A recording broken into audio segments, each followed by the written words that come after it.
लोकसभा चुनाव के 2 चरणों के मतदान हो चुके हैं। वहीं अब सभी दल तीसरे चरण के चुनाव की तैयारियों में जुट गए हैं। दूसरे चरण के मतदान से पहले प्रधानमंत्री नरेंद्र मोदी ने महिलाओं के मंगलसूत्र को लेकर कांग्रेस के खिलाफ एक बयान दिया था, जिससे उत्तराखंड में भी सियासा पारा हाई हो गया है। पीएम मोदी के मंगलसूत्र को लेकर दिए गए बयान पर कांग्रेस ने नाराजगी जताई है। वहीं कांग्रेस नेत्री पूर्व दर्जा प्राप्त राज्य मंत्री इंदुमन ने कहा है कि युद्ध के दौरान इंदिरा गांधी ने अपना सोना देश को दिया था। सच्चाई ये है कि ये लोग महिलाओं का संघर्ष नहीं समझ सकते। प्रधानमंत्री इस तरह की बात करते हैं, ये बहुत हास्यास्पद है और चिंताजनक है देश के लिए।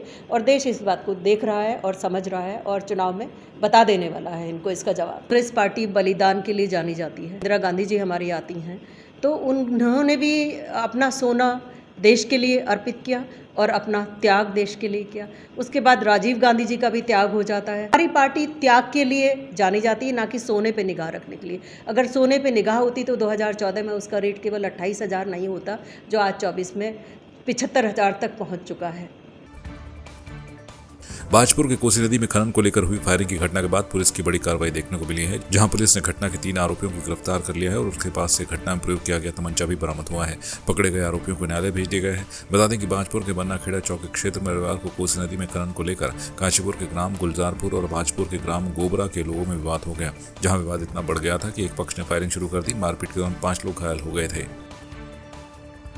देखिए, कल बाजपुर थाना क्षेत्र के अंतर्गत जो हमारा बन्ना खेड़ा चौकी है, बन्ना खेड़ा चौकी का क्षेत्र और प्लस हमारा कुंडेश्वरी चौकी का क्षेत्र जो कि दावका के अंतर्गत आता है, जो रामनगर वन प्रभाग का क्षेत्र है।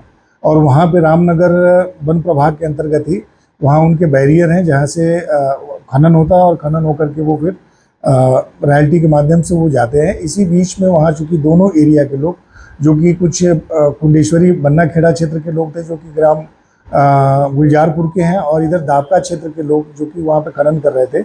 इसी बात पे इनकी आपस में लड़ाई हुई और लड़ाई होने के बाद फिर वो लड़ाई बढ़ गई। बढ़ने के बाद में जो वहाँ पे गुलजारपुर के लोग थे उनके द्वारा तमंचे भी लहराए गए और फायरिंग की गई। ये जब सूचना पुलिस को मिली, तत्काल हमारी पुलिस टीम वहाँ मौके पर पहुँची। तब तक ये दोनों पक्ष वहाँ से जा चुके थे। बाद में वीडियो भी संज्ञान में आया और जो बन्ना खेड़ा क्षेत्र के लोग हैं, जिसमें कि भजन सिंह जी हैं, जिन्होंने की एक तहरीर दी थी जिसमें इनके द्वारा ये बताया गया था, जिसमें 3 लोगों को नामजद किए गए थे और 20-25 लोगों को की इनके द्वारा मारपीट की गई और इनके द्वारा फायरिंग की गई। उस वीडियो का संज्ञान लेकर के हमने मैक्सिमम लोगों को आइडेंटिफाई कर लिया है। जिनका आइडेंटिफिकेशन हुआ उसमें 3 लोगों को, जिनके नाम क्रमशः गुरचरण सिंह, मंजीत सिंह और जगमोहन है, इनको हमने अरेस्ट कर लिया। वीडियो में जिस व्यक्ति के हाथ में तमंचा है उसको गिरफ्तार करने में हमको जगमोहन को सफलता मिली है। अन्य जो अभियुक्त हैं उनको भी हमारे द्वारा शीघ्र गिरफ्तार किया जाएगा। हल्दुचौड़ में लाल बहादुर शास्त्री महाविद्यालय में बीजेपी के अनुषंगिक संगठन अखिल भारतीय विद्यार्थी परिषद से छात्र महासंघ उपाध्यक्ष सचिन फुलारा विभिन्न मांगों को लेकर महाविद्यालय की छत पर धरने पर बैठे और छात्रों ने आत्मदाह की भी चेतावनी दे डाली। छात्र बिना सिलेबस पूरा कराए हुए परीक्षा कराने को लेकर नाराज हैं। छात्र महासंघ उपाध्यक्ष सचिन फुलारा का कहना है कि ग्रामीण महाविद्यालय में छात्र गरीब परिवार से आते हैं और महाविद्यालय में आकर महाविद्यालय में छात्रों का सिलेबस पूरा न होने से बाहर ट्यूशन लगाने पर मजबूर होते हैं। इससे छात्रों और छात्रों के परिवारों का आर्थिक शोषण होता है। भीषण गर्मी के चलते लगातार आ रही पेयजल किल्लत को देखते हुए जिलाधिकारी वंदा सिंह ने हल्द्वानी शहर के वॉशिंग सेंटरों पर रोक लगाई है, जिससे वॉशिंग सेंटर वाले कुछ समय तक कार एवं बाइक की वॉशिंग नहीं कर पाएंगे। लेकिन इसके बावजूद भी लगातार पेयजल का वाहन की धुलाई में दुरुपयोग की शिकायतें मिल रही हैं। डीएम के निर्देश पर सिटी मजिस्ट्रेट एपी वाजपेयी के नेतृत्व में जल संस्थान की टीम ने ताबड़तोड़ छापेमारी की। शहर के नैनीताल रोड, रामपुर रोड, ऊंचा पुल क्षेत्र सहित अन्य इलाकों में 42 सर्विस सेंटरों में पेयजल का वाहनों की धुलाई में प्रयोग किया जाना पाया गया, जिस पर सभी 42 सर्विस सेंटरों को नोटिस दिया गया है। इसके अलावा कैनाल रोड में 2 का कनेक्शन भी काट दिया गया है।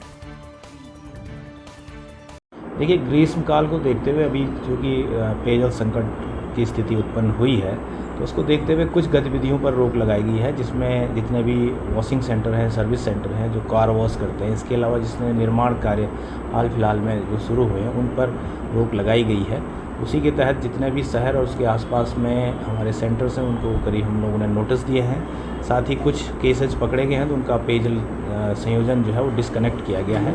लगातार इसका अनुश्रवण किया जा रहा है, मॉनिटरिंग की जा रही है। साथ ही जितने भी हमारे ट्यूबवेल संचालित हैं उनको भी ये स्ट्रिक्ट दिशा निर्देश दिए गए हैं कि पेयजल के अलावा किसी भी प्रकार से टैंकर से अन्य कामों के लिए किसी प्रकार की कोई सप्लाई नहीं की जाएगी। पिथौरागढ़ जिले के नेपाल सीमा से लगे हल्दू ग्राम सभा के भौरा तोक में एसएसपी टीम की ओर से 2 नेपाली युवतियों पर शक होने पर जांच पड़ताल की गई। जांच पड़ताल में पता चला कि दोनों युवती घर से बिना बताए भाग रही थी।